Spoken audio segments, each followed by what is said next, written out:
Macam itulah. Saya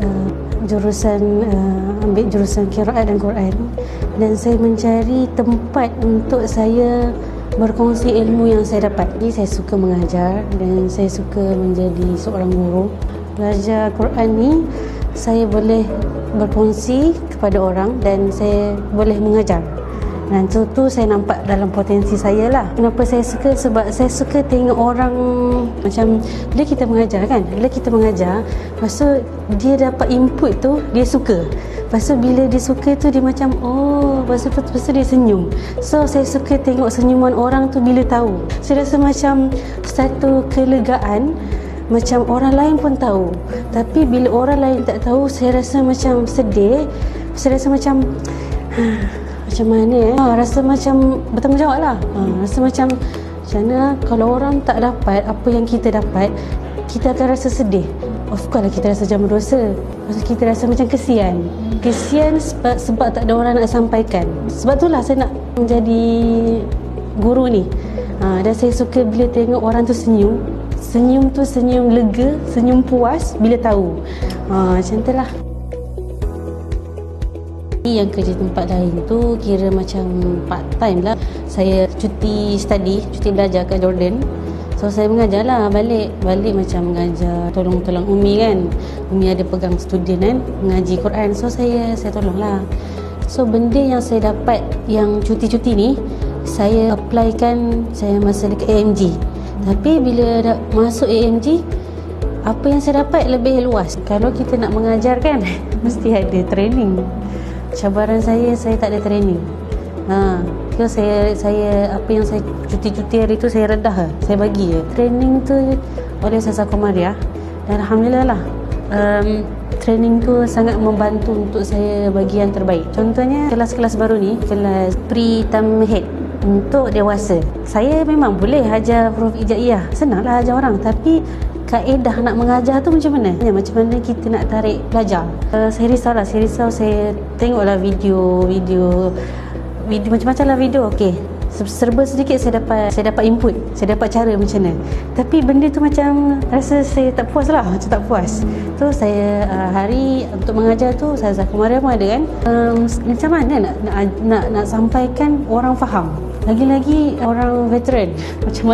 Macam mana kita nak suruh dia macam masuk dengan kita, macam mana diorang nak faham apa yang kita ajar. So Ustazah Komariah cakap, okey, lepas kita bagi tahu okey Halif ni okey, semua orang dapat tangkap. Macam tu. Okey. So, benda tu saya tak sebenarnya saya tak fikir tau. Masa saya fikir saya mengajar je. Maksudnya saya tak fikir orang dapat maksudnya. Macam tu saya tak tahu macam mana nak tanya orang. Tapi bila Ustazah Komariah cakap tu macam boleh membuka minda saya lah untuk macam mana kaedah untuk mengajar veteran. Bila kelas pertama tu, kelas pertama saya mulakan dengan pengenalan. Saya tarik minat orang dulu, saya kenalkan saya kat mana saya belajar. Lepas tu apa yang saya buat? Saya nak kenal dengan semua orang. Kenapa saya nak kenal dengan semua orang? Saya bagi ayat surah Al-Hujurat yang pasal kenapa Allah jadikan kita lelaki dan perempuan ni, berpuak ni untuk saling berkenalan. So bila saya dah macam dapat serasi dengan student, saya dah dapat macam student dah, saya nampak student diorang dah rasa macam selesa dalam kelas ni. Diorang dah rasa selesa dan diorang dah rasa selesa, saya pun rasa selesa. So saya rasa macam happy untuk mengajar. So barulah saya mulakan belajar macam mana Ustazah Komariah ajar. Macam tu lah. So pengalaman tu alhamdulillah student suka dan semua orang gelak ketawa, happy, dan saya nampak diorang happy tu saya happy. Saya happy tu macam sebab sikit lah. So, macam aku dah berjaya, aku dah buat yang terbaik. Saya nak bagi yang terbaik lagi untuk diorang. Saya nak diorang dapat apa yang diorang nak. Saya mengharapkan semua Muslim yang dekat sini ni, dekat KB lah, KB ke mana-mana, dapat memahami dan dapat membaca Al-Quran tu dengan baik. Tu saya punya target lah. Kalau orang yang tak memahami tu, saya rasa macam berdosa. Rasa macam berdosa lah, rasa macam sedih sikit lah bila orang tak tahu membaca lah. Yayasan Group ni, dia bukan sekadar menjadi guru, tapi dia melatih diri kita sendiri ni untuk berdiri sendiri dekat luar. Untuk kita menghadapi di luar sana. Berdiri sendiri tu maksudnya, kalau kita dah banyak dapat input dekat sini, boleh berdiri sendiri dengan input yang kita ada. Input tu ilmu lah. Apa yang kita dah dilatih, apa yang kita dah training, apa yang kita dapat dekat sini. So kita tak terkapai-kapai lah macam tu. Rasa happy lah, rasa boleh buat. Maksudnya saya rasa bangga dengan diri saya boleh buat. Saya boleh buat benda tu. Yang paling ketara tu, kita pandai jaga masa. Kan kita ada jadual kat sini. Kalau tak jaga masa tu, saya rasa bertambah kerja tu.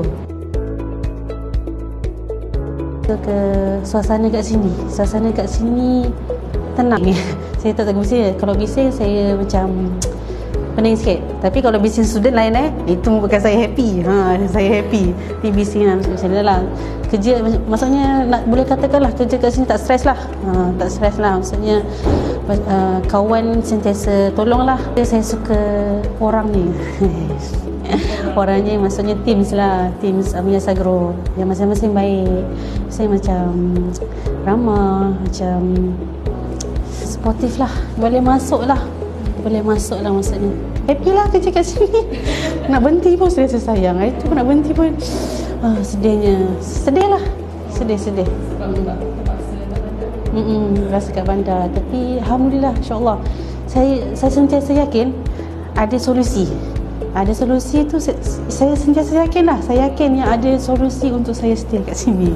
InsyaAllah ni.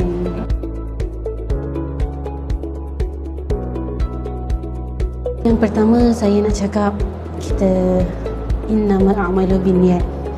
Maksudnya setiap perkara yang kita buat tu, kita kena mulakan dengan niat. Kita tengok niat kita. Kalau niat kita untuk melakukan kebaikan, dan kita tak kisahlah.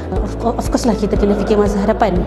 Tapi ada satu yang mengatakan, kalau kita pegang Al-Quran, kalau kita pegang Al-Quran, kita dapat segalanya.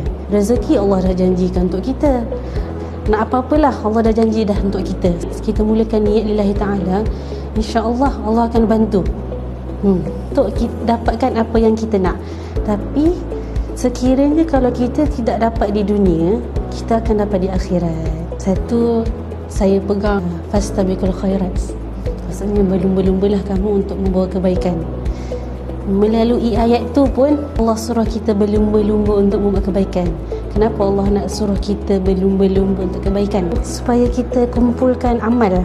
Kita kumpulkan amal yang kat dunia ni. Sebab kita bukan hidup kat dunia sahaja, tapi goal kita adalah akhirat. Kan? Kalau kita dapat akhirat, kalau kita goal kita akhirat, kita akan dapat dunia kan. Dan Allah kata amal ma'ruf nahi munkar. Macam tu. Kita tak perlulah nak bersedih, tak perlu nak risaulah untuk masa hadapan kita. InsyaAllah Allah dah buat yang terbaik dah untuk kita. Cuma diri kita lah untuk usaha. Dan untuk dapatkan sesuatu tu, of course lah kena usaha. Kalau kita tak usaha, tak akan dapat. So tak guna nak tawakal sahaja, tapi kita kena usaha. Dan lepas usaha kita tawakal. Macam ceramah pula.